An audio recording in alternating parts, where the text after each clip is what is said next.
Hey guys, welcome to Flourish. I'm so glad you're here. And let me just share with you a story that happened many, many years ago. I remember I was about 17 years old and I went to this youth conference. It was more like a retreat. And we were so excited, first of all, because my mom let me go. So I was away from the house and it made me feel like, woo, like I was being a rebel or something.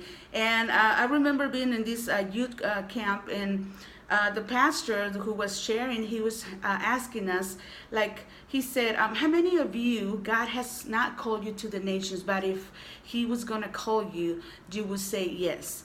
And I remember that I was so passionate about Jesus. I really wanted to serve God. So immediately, without even thinking, hesitating, I raised my hand and I said, okay, God, here I am. Send me. I want to go to the nations.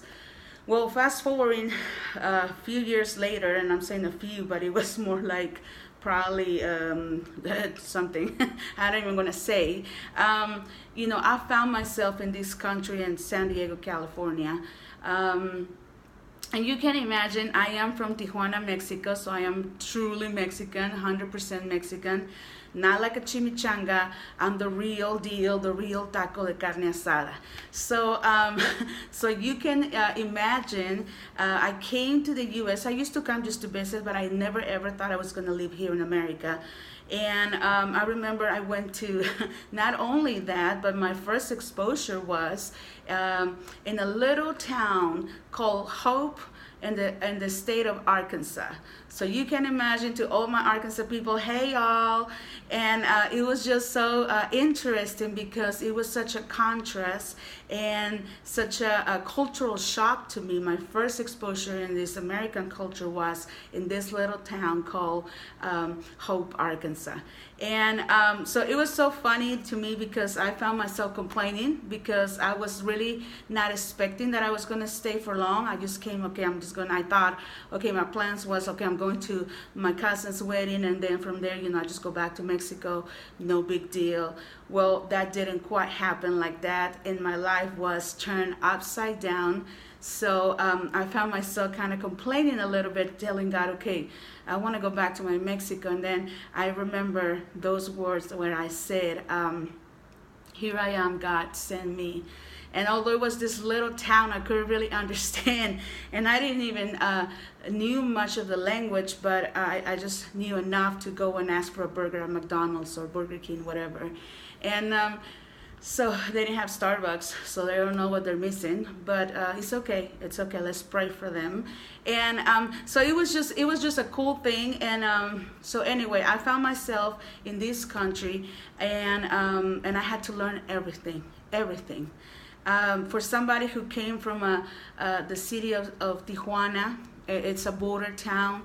There's a lot of people that comes and goes. They say that Tijuana is the most visited city, border in the whole world.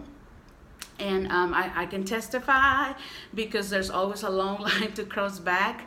And so it was for me coming from that background, where I have a mom and a dad who barely earned any education. I don't think they even finished their middle school.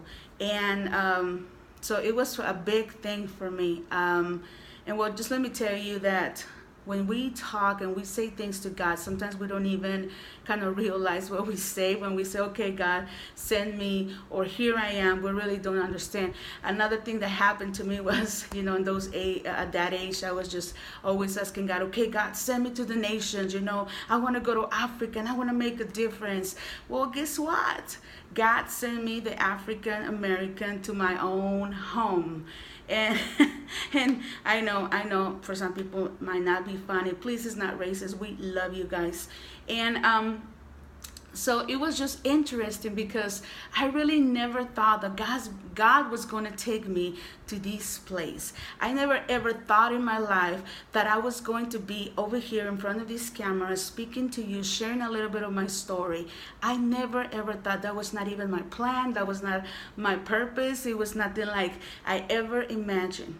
but those are the things that God does. He kind of breaks our plans. He kind of meet us somewhere and says, no, that's not the plan, the direction, the purpose I have for you. And He aligns our steps into whatever He planned for us. And so here I am. I've been in this country for, I think, 18 years now, and I'm still learning and I'm still growing, and I will probably say a lot of incorrect stuff because I'm still learning the culture and the language, so just bear with me. But I really wanted to share this for two things. One is because my husband always saying, I can watch your videos, but I can only understand so much. And then my best friend also says, what about me?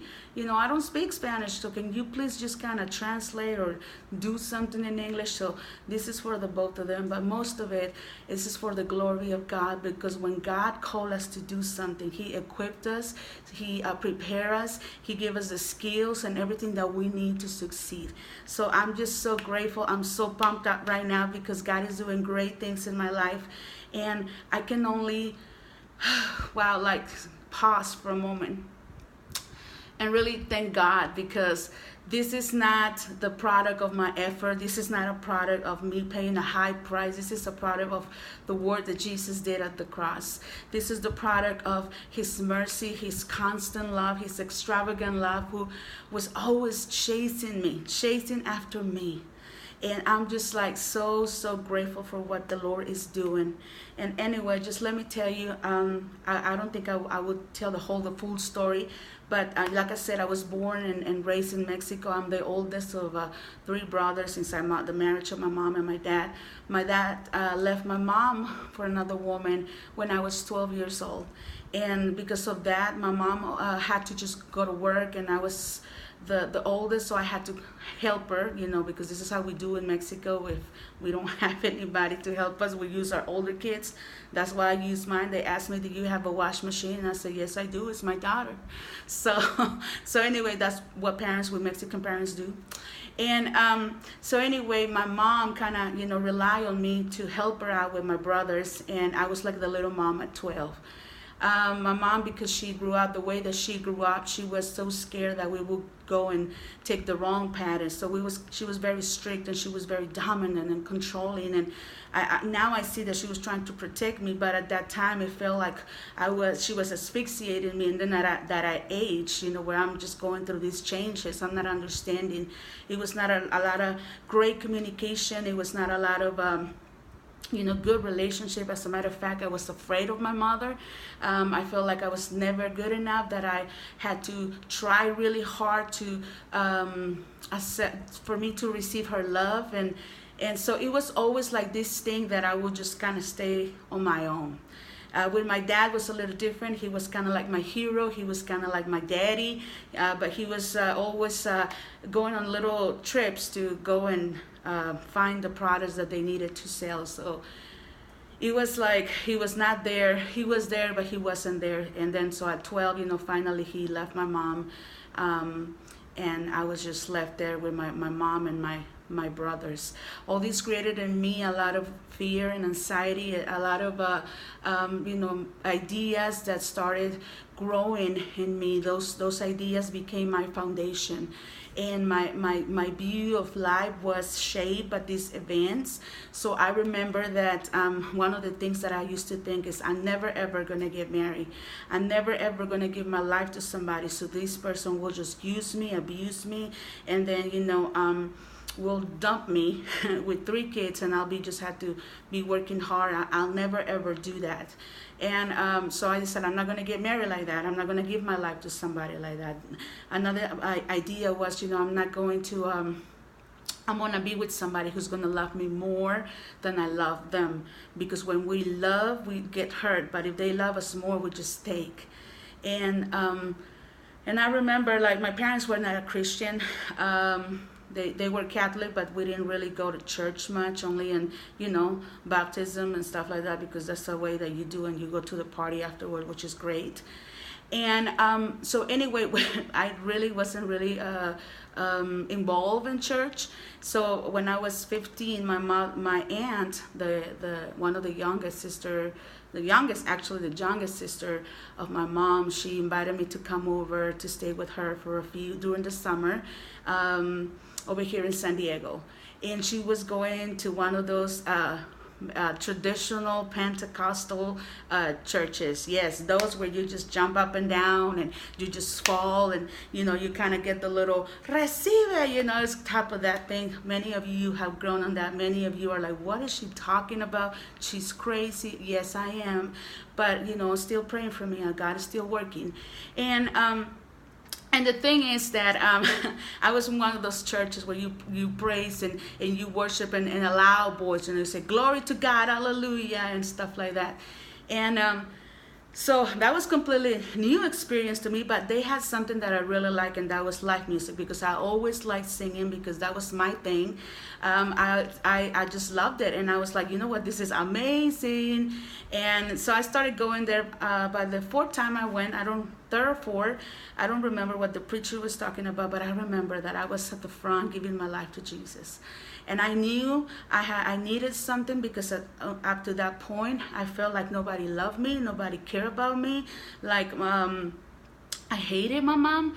I felt like she was just making my life miserable, because she was, she was a lovely woman, but she will also speak a lot of negative words towards me. And it's not that she did it intentionally, but that's all she knew growing up. And so, the cycle was just repeating itself, and I just heard, stuff like, you're not good enough, or are you dumb? Like, why are you doing? Like, are you stupid? Top like that. So at that point, I felt like I had already tried to commit suicide twice when I was 13, and I guess I just took a lot of vitamins, because I felt stronger more than anything. But what I'm saying is, I was just really hurt and really broken at that point. I didn't even think that I was that broken, but I knew that I needed something. I needed something to be different in my life. So they were offering me these through Jesus. This guy called Jesus. This God called Jesus. So there I was, giving my life to Jesus and saying, okay, God, here I am.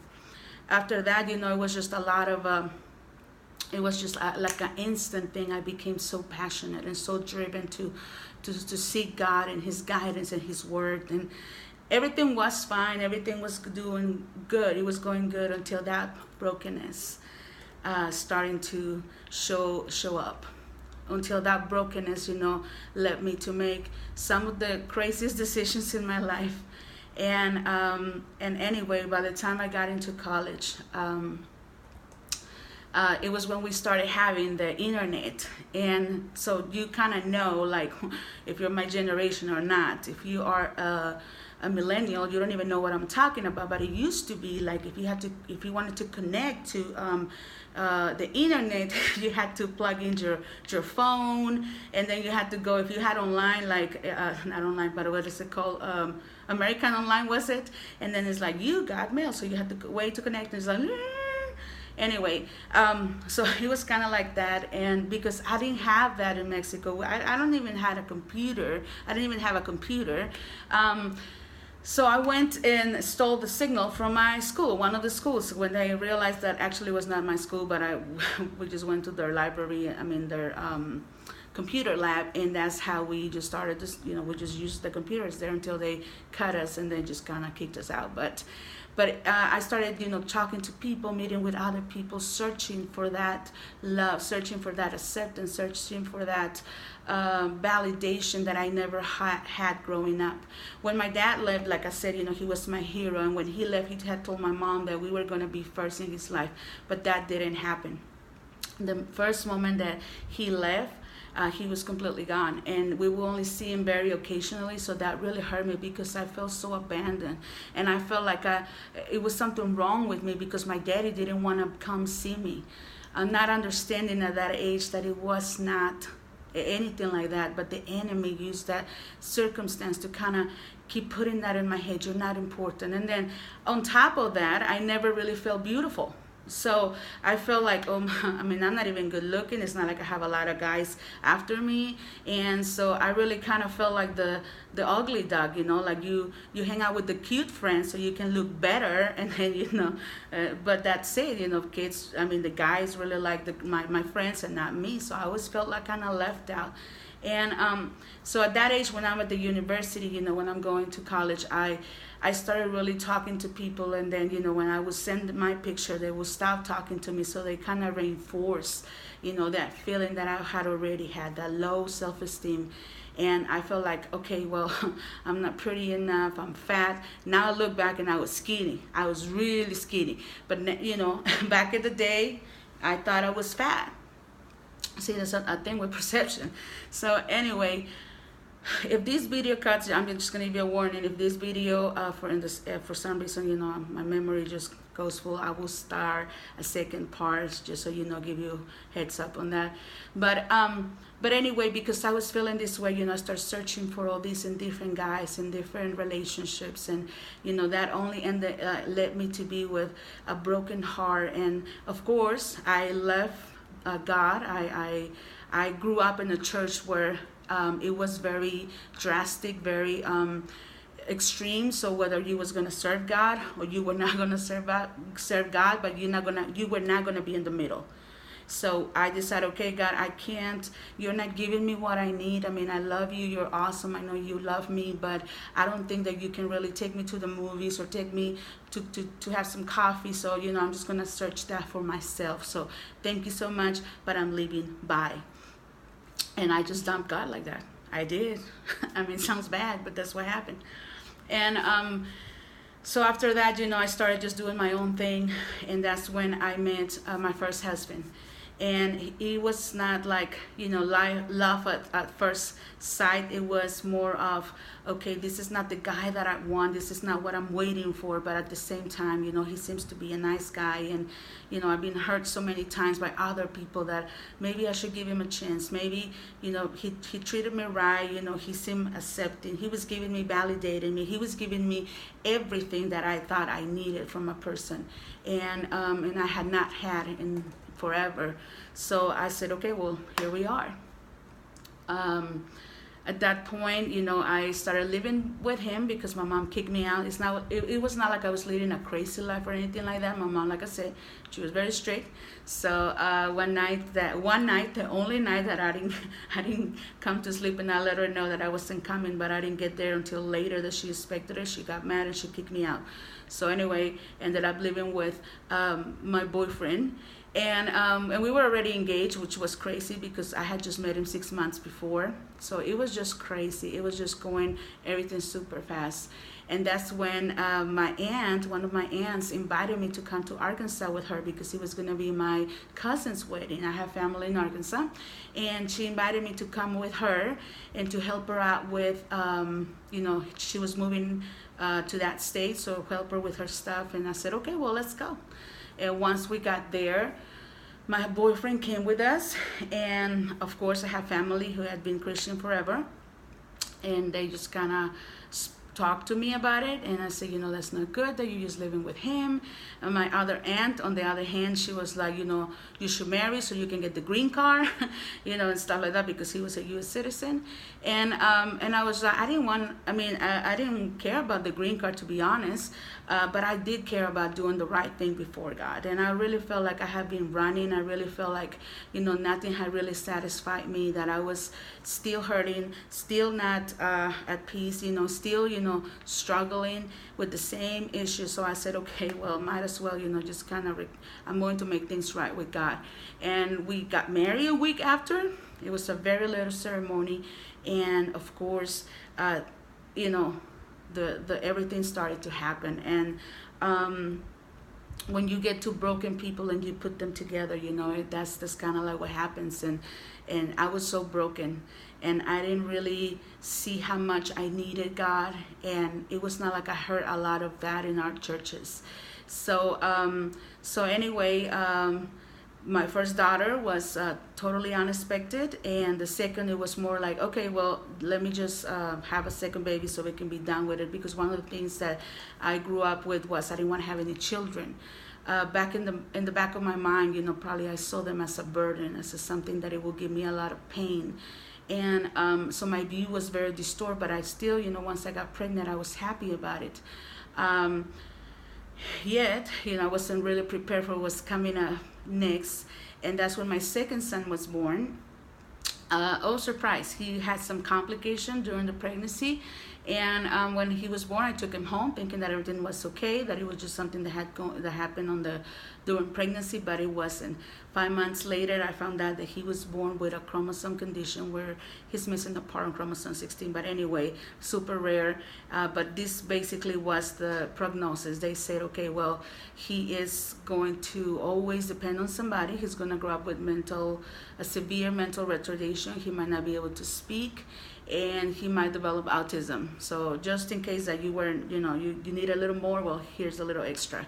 And I couldn't really understand what they were talking about, because to me it was just like, what do you mean he's gonna, I couldn't understand. But that event also changed my world. And then I said, okay, God, are you kidding me? Like, are you seriously? I didn't say that, but but maybe deep inside I was just like, okay, this is for Mother Teresa, because she loves children and stuff like that. But I don't even have the skills. Like, I'm not even good enough at this. I wasn't even planning on having children. And, I didn't plan to have this child with, I love my son. Don't get it wrong, please. I adore my son. But I'm saying is, I was just kind of, I guess my mind was just like thinking, how did God give me this responsibility when I don't even feel like I'm capable? Well, this started quite a journey, and immediately, we went to therapy and doctors and everything, and of course, all these took a toll in my marriage that already had been broken, and well, it led me to a really bad decisions. We ended up separating, eventually getting divorced, and then we came back to California after 5 years living in Arkansas. And I thought, okay, God, I think I just blew it. I blew my whole life. Your plan and everything, I just feel like I just blew it. And I don't know what you have for me, but I messed up so bad. I failed as a mom, I failed as a daughter, I failed as a wife, I failed as I failed you. And so now I never ever probably will be able to serve you or nothing. But here I am, in this country with a different language, with 2 kids, and one of them disabled. Help me. And God really was using that, all that thing, to build me up for His greatness, for His glory. And I'm going to make a pause over here, and probably I'm going to have to make a second part, just like I did in the English version and the Spanish version. I'm sorry, because I'm afraid I'm going to run out of space. But just let me tell you that God is faithful. God is faithful. And even when we fail, and even when we make mistakes, there's no such thing as plan B. I always thought, and a good friend of mine, my best friend, she will always, she said one time, and she didn't realize how much it hurt me, but those words really marked me. And she said, well, poor you, now you're going to have to go with plan B. And I was just like, for a long time, I believed that until God said no. I wasn't scared because you were messing up. I wasn't, worried because you were taking the wrong turns. I knew that I had a time for you. I had a purpose. So I'm going to continue on part number 2 in a little bit. Thank you for checking this video, and okay, I'll be right back.